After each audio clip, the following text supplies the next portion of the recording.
Indiana Governor Mike Braun's goal for the state to be the leader in the development of nuclear energy is now getting support from one of the state's most important companies.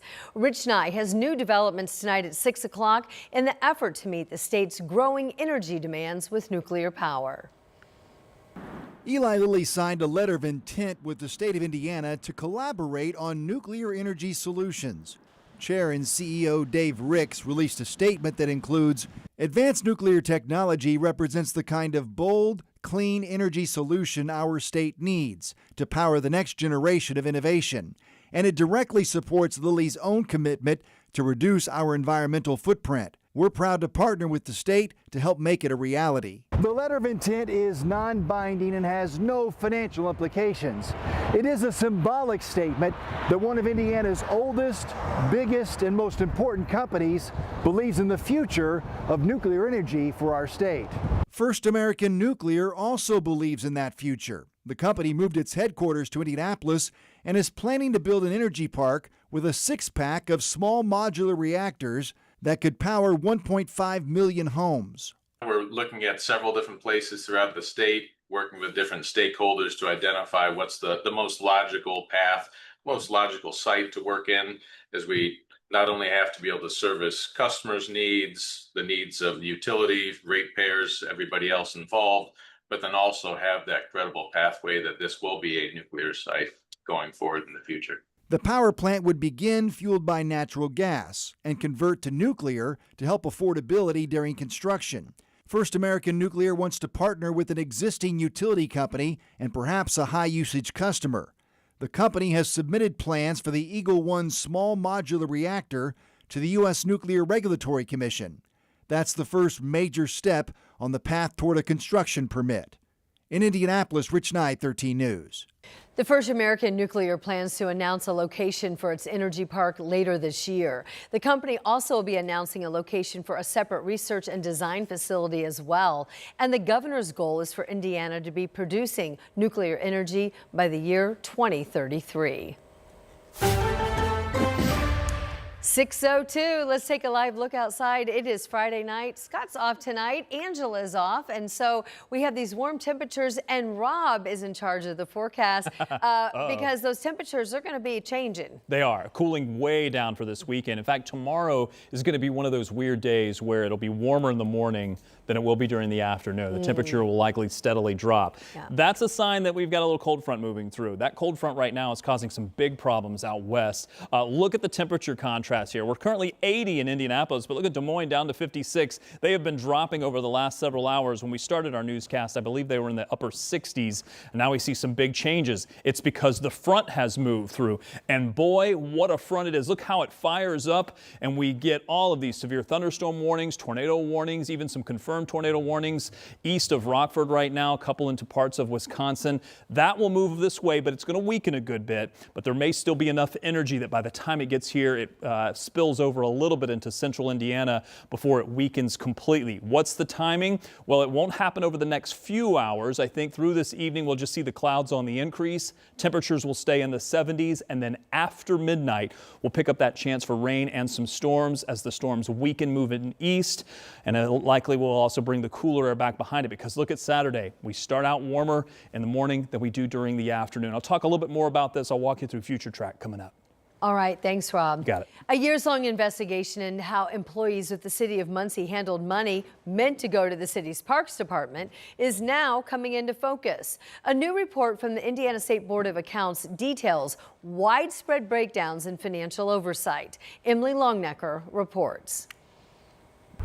City officials say the findings in that state report have already led to the firing of 2 city employees who worked for the Parks Department. Now, according to that state report, those employees took over $20,000 from the city, money that was supposed to help the city run programs for kids.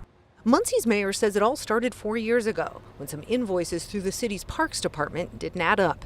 That's when the city brought in the state to investigate. According to a recently released report from the State Board of Accounts, 2 former employees pocketed money they got from renting out the city's cabins and shelters and other city equipment. Some of that money was supposed to pay for T-shirts for a youth mentorship program, along with other summer programs for kids. The mayor says the city has put in new oversight measures like no longer accepting cash for rentals and wants the public to know their trust is a top priority. We're not going to tolerate it. And when we see anything that is outside of the guidelines, because we know we're dealing with public funds, we're going to report it. City officials say they are still waiting to see if criminal charges will be filed in this case. In Muncie, Emily Longnecker, 13 News. Today, the man accused of shooting an air rifle at Metro police officers made his first court appearance. Joel Rector faces charges of battery by means of a deadly weapon. Police say he shot at them with an air rifle from the window of a house near a shooting scene that officers were responding to. A judge set a jury trial for June 3rd. Rector was released after paying a $3,000 cash bond. Later tonight, dozens of community members will be hitting the streets here in central Indiana. They want to promote National Youth Violence Prevention Week. And so happening right now, the 3rd annual Peace Walk, kicking off the campaign that takes place April 20th until the 24th. So this initiative encourages young people to lead efforts to prevent violence and promote safety in their schools and communities. So tonight's walk, you can see people are getting together now and gathering. This is a live look at the crowd that's gathering at Riverside Park. That's on Indy's near northwest side. We are there and we're going to be covering that walk and also hear some of the concerns from the community and bring you more from this story tonight here on 13 News at 11. And here's a live look at the roads at this hour as the evening rush is on. And tonight, some surprising new numbers reveal that Indiana roads among the best in the nation. Yep, you heard that right. Even when we think we're complaining with potholes and construction, allegedly we're doing better than the rest of the nation. Samantha Johnson spent this day on the road today to try to make some sense of these numbers. I didn't believe it either, okay? Indiana, the best roads in the nation? At first I thought, no way. But this data looks at 3 key metrics that give our state the top spot. We always hear it, you know, seriously, Indiana's roads, like, are they sure? We get that a lot, but it doesn't surprise me. Jordan Yaney sees our roads every day working with INDOT. He says all the construction, which can be annoying, is the reason our roads are #1. Absolutely.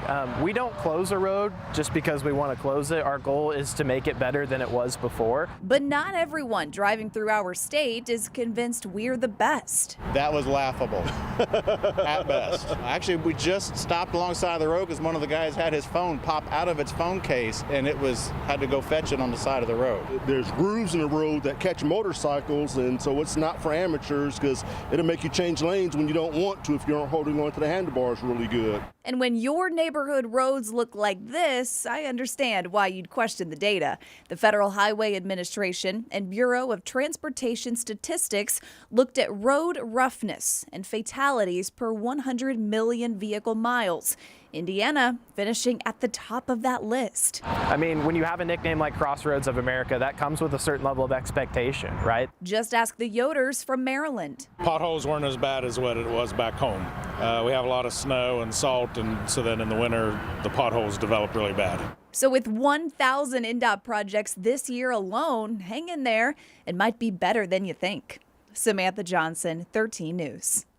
So now this is the second year in a row that Indiana has topped this list. It is from the Journal of Consumer Affairs. And DPW crews back out at it today, patching up potholes. So this is the 65th Street near Keystone and Allisonville Road areas. DPW says it's received nearly 18,000 pothole complaints so far this year. They tell us the crews have been working hard, already filling more than 156,000 potholes in 2026 and resolving more than 12,000 complaints.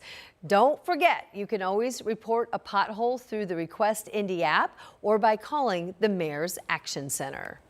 Rob? Well, we are looking at this front to arrive overnight tonight. Brings us a chance for storms, but also brings us a big cool down in the forecast. I'll let you know when it's going to move through.